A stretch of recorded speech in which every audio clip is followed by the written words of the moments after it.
जय हिंद मेरे प्यारे साथियों। आज के इस लेक्चर में हम लोग सीखेंगे आचार्य रामचंद्र शुक्ल का जीवन परिचय कैसे लिखें कि पूरा A to Z जितना नंबर का मेरा है, मान लेते हैं 7 नंबर के पूछता है तो 7 में 7 नंबर हमें मिल जाए। लिखने की तरीका सबको याद होगा, आचार्य रामचंद्र शुक्ल का जीवन परिचय। आचार्य रामचंद्र शुक्ल का जो जीवन परिचय है लगभग 90% स्टूडेंटों को पता होगा, ठीक है। लेकिन कैसे हमें जीवन परिचय लिखना है इसके बारे में जान लेते हैं कि एग्जामिनर थोड़ा सा ही पढ़कर हमें पूरा नंबर दे दे। तो मेरे प्यारे साथियों, चलिए आज के इस लेक्चर को हम शुरू करते हैं। आप लोग यहाँ पर देख सकते हो आचार्य रामचंद्र शुक्ल का फोटो यहाँ पर दिख रहा है। शुक्ल जी का फोटो देख लो, ये कैसे थे कैसे नहीं थे, ठीक है। उसके बाद हम जानेंगे कि इसको लिखना कैसे है। तो लिखने की तरीका बताते हैं मेरे प्यारे साथियों। लिखेंगे कैसे, सबसे पहले आप लोग एक काम करना, ठीक है। सबसे पहले हमें यह काम करना है, ऊपर लिख देना है आचार्य रामचंद्र शुक्ल का जीवन परिचय, जो कि यहाँ पर लिखा हुआ है, आपको दिख रहा होगा, ठीक है। यहाँ पर आपको दिख रहा है, ठीक है, यहाँ पर आपको दिख रहा है। उसके बाद से हमें क्या करना है सर, तो आप लोग एक काम कीजिएगा, इन प्रकार की सहायता से, ठीक है, प्रकार की सहायता से आप एक काम कीजिएगा, वर्ग बना लीजिएगा, ठीक है। वर्ग बनाकर ऐसे ही कॉपी में लिखना, ठीक है। वर्ग बनाकर ऐसे ही कॉपी में लिखना जैसे हम बता रहे हैं। पूरा पूरा नंबर मिलेगा, एक नंबर भी नहीं कटौती होगा।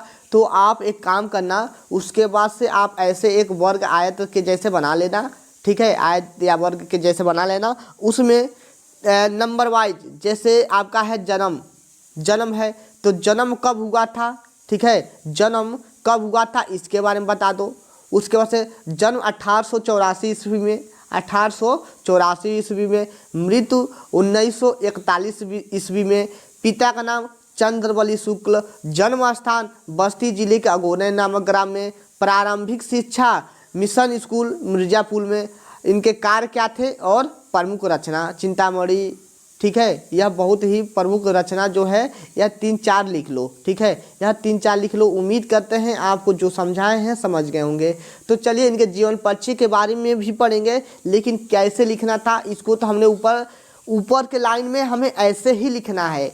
ऊपर के लाइन में आप लोग ऐसे ही लिखना, तभी आपका पूरा का पूरा नंबर मिलेगा, नहीं तो नंबर थोड़ा सा काट लिया जाता है, ठीक है। तो आप एक काम यह जरूर करना। उसके बाद से ऐसे कर लेने के बाद से कॉपी में, ठीक है, ऐसे कर लेने के बाद से आप लोग लिखना जीवन परिचय। क्या लिखोगे, जीवन परिचय। इनके जीवन के बारे में कुछ लिख दो। तो जीवन के बारे में हमने यहाँ पर बहुत शॉर्ट, बहुत ही छोटा लिखवाया है। आप थोड़ा सा इसको एक बार देख लो ताकि आपको याद हो जाए, ठीक है। बहुत ही सरल, बहुत ही छोटा लिखवाए हैं, याद हो जाएगा बहुत ही आसानी से। जीवन परिचय हेडिंग डालना। उसके बाद से लिखना आचार्य रामचंद्र शुक्ल का जन्म 4 अक्टूबर सन 1884 ईस्वी में बस्ती जिले के अगोने नामक ग्राम में हुआ था, ठीक है।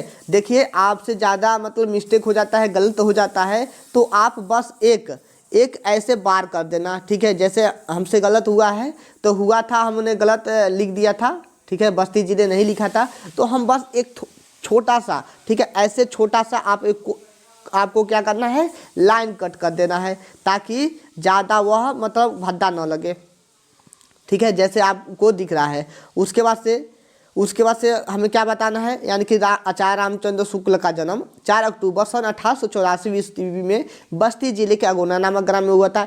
इनके पिता का नाम चंद्रबली शुक्ल था।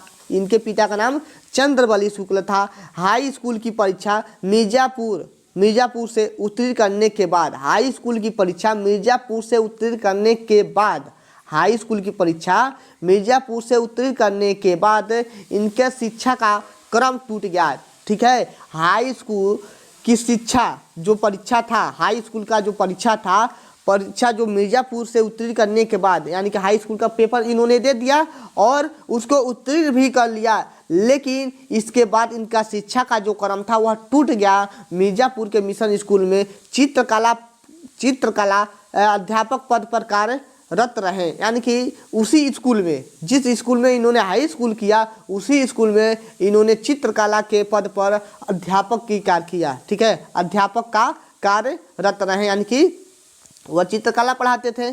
ठीक है, काशी हिंदू विश्वविद्यालय में हिंदी विषय का अध्यापन, ठीक है, अध्यापन पद पर कार्य किया। ठीक है, काशी हिंदू विश्वविद्यालय में भी इन्होंने कार्य किया है। ठीक है, उसके बाद से हम लोग क्या लिखेंगे, उसके बाद से सीधे हमें लिख देना है 2 फरवरी सन 1941 ईस्वी में इनका मृत्यु हो गया। ठीक है, इतना लिखने के बाद से और हमें छोटा सा लिखना है कृतियाँ में थोड़ा सा हमें जीवन परिचय के बारे में लिखना ही पड़ेगा। ठीक है, तो आप लोग जीवन परिचय जरूर लिखना। ठीक है, जीवन परिचय जरूर लिखना। कहानी, 11 वर्ष का समय, सरस्वती पत्रिका, चिंतामणि, विचार विथा, ठीक, रस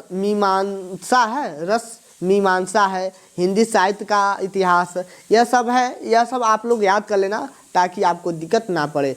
तो उम्मीद करते हैं आप लोग इसको बहुत अच्छे से समझ गए होंगे। ठीक है, आप लोग एक बार इसका स्क्रीनशॉट ले लो ताकि आप इसको, बहुत छोटा ही लिखवाए हैं, ज़्यादा बड़ा नहीं लिखवाए हैं, ताकि आपको याद हो जाए। ऊपर यह काम जरूर करना, मेरा बात मानना जरूर। ठीक है, यह ऊपर काम कर दो, आपका एक भी कॉपी चेक नहीं होगा।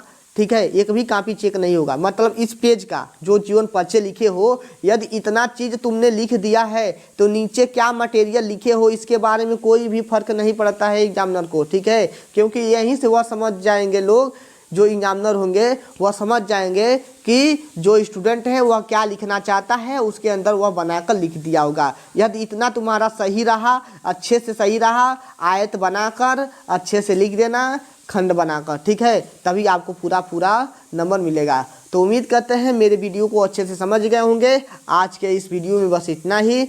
आप लोग इस वीडियो को अपने दोस्तों के पास शेयर कीजिए ताकि सभी स्टूडेंट इस वीडियो को पढ़कर अपना लाभ उठा सकें। ओके बाय, जय हिंद साथियों।